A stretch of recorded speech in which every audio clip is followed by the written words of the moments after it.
My son's teacher asked, "Why does your child know a language that was declared extinct by the CIA in 1987?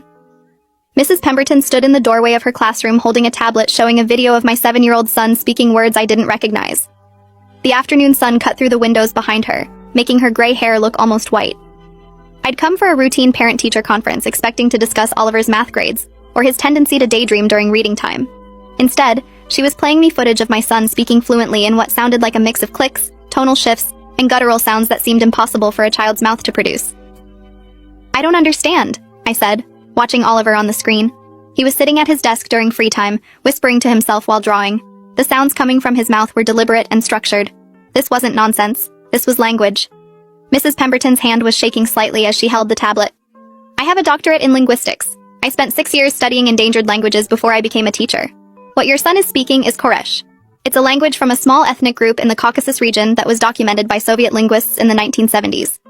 By 1987, the CIA's Cultural Preservation Database declared it extinct.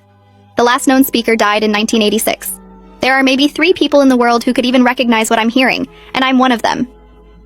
The hallway suddenly felt too narrow. Other parents were filing past us toward their own conferences, chatting about science fair projects and upcoming field trips. Normal concerns, normal lives. I looked at the video again.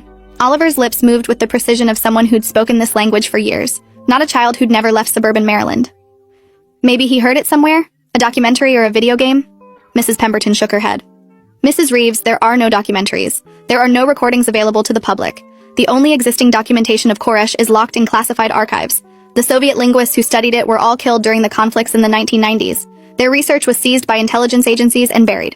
When I say extinct, I mean systematically erased. The people who spoke it were ethnically cleansed. The villages were burned. The CIA declared it extinct not because the last speaker died naturally, but because they wanted the world to forget it ever existed." I felt my purse slip from my shoulder and caught it reflexively. Why would the CIA want to erase a language? She glanced down the hallway before answering, her voice dropping to barely above a whisper.